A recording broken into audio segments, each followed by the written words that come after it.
pretty popular spot for off-roading, only about an hour away from Calgary. Should be pretty easy. Today's question is, can the Bronco Sport make it on the TransAlta Trail? Or will it be too intense for these little wee tires?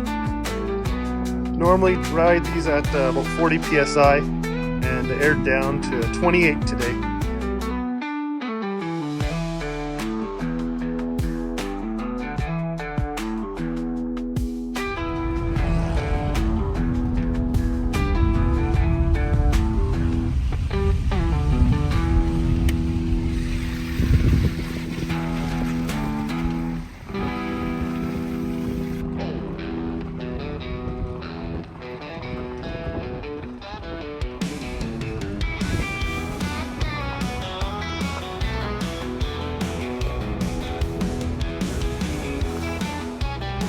There are a bunch of camping spots along this road with great scenic views of the valley. We're about 8 kilometers in, maybe shy of that, and it's pretty much just been a gravel road and it's super easy. I'm still in 2-wheel drive, and this is the most incline we've had so far, so not bad. You can probably do this in a smart car if you're really determined.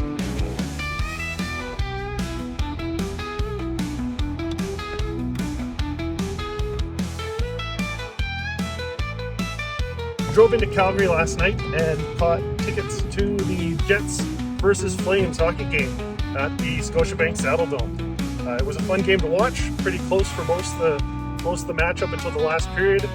Jets pulled it off, 5-3 win, gives them a winning streak, consecutive 8 games. They have not lost a single game yet this season.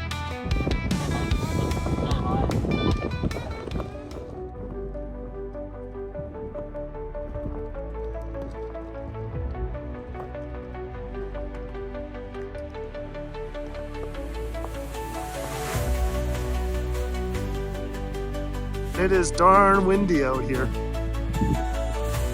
On the trail with Chris and Jill with their Badlands. Seen a few dirt devils spinning up dust.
Got to the first creek crossing. Looks pretty shallow, but it'll still be fun to go through.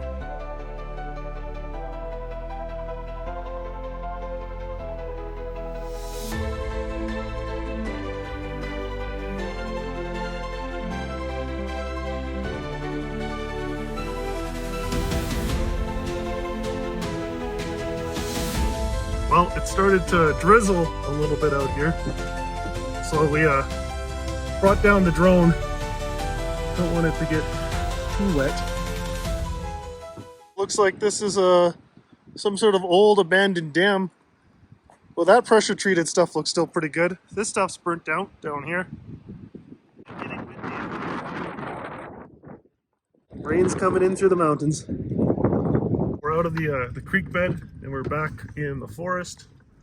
We're not yet at marker 39. That's the stopping point for this time of the year. I hope it clears up. I was worried about snow, and here we are getting rain. This trail in the wintertime, you can go all the way up to the falls, but in the summer, you're maxed out at marker 39. It's closed after that point due to ecological reasons. It's a fish spawning habitat that shouldn't get disturbed. So we're only going to go up to 39 and have a peek and then turn around.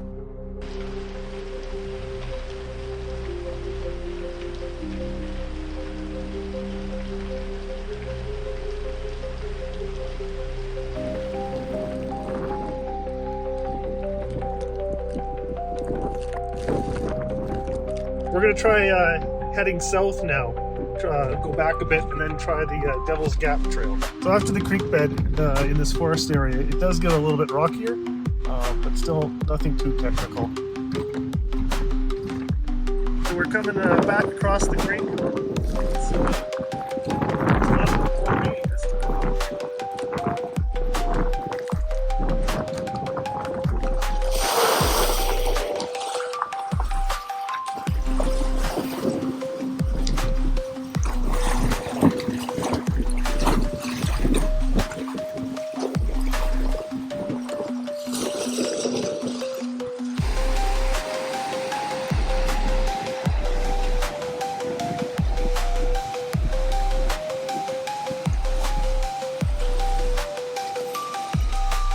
At about marker 33 and beyond is where it gets a little bit more rocky and technical.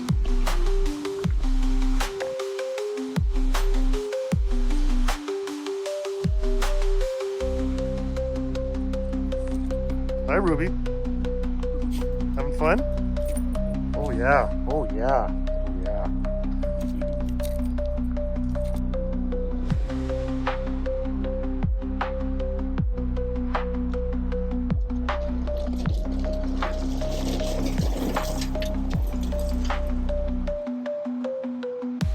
We're going to check out Devil's Gap.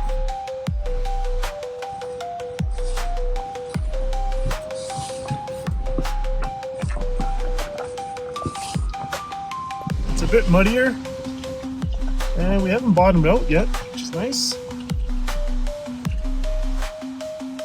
I'm gonna try to stay out of the ruts. We need a car wash after this.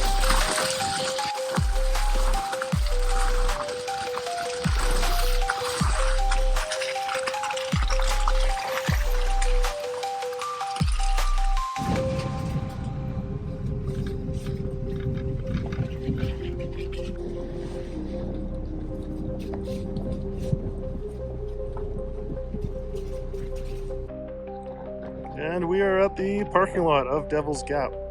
This is as far as we're allowed to go. Boy, mountains look good. It's a nice day to be out here. It's like +8. This is the edge of Banff. So I left my federal park pass at home. Now I can officially say I went to Banff. In Banff, out of Banff. In Banff, out of Banff. We took the forest trail over to the Devil's Gap parking lot, and now we're taking Devil's Gap Road out, which is a lot easier to maneuver.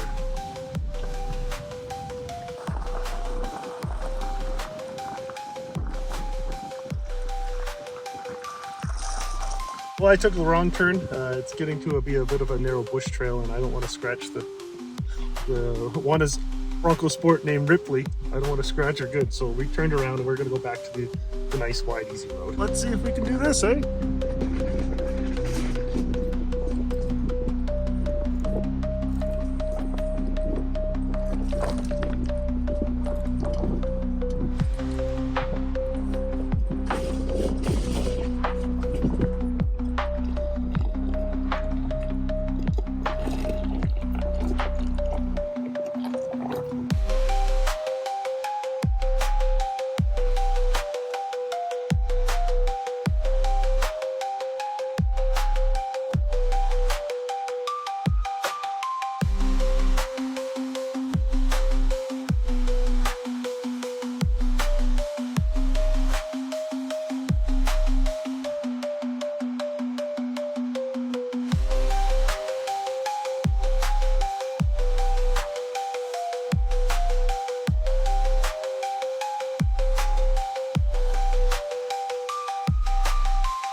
Bronco Sport Badlands comes with rear lockers. I didn't even turn those on.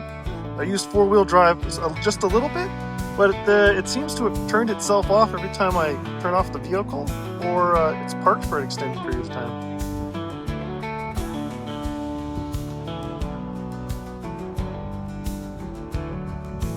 The Bronco Sport Badlands was more than capable for the TransAlta Trail. She handled herself very well. I am impressed. If I were to do this on a regular basis, I would probably do a 2-inch lift kit and maybe some bigger tires, just for when going through ruts and stuff. Make it a little bit easier. Hit subscribe and join the ride. Thank you for watching.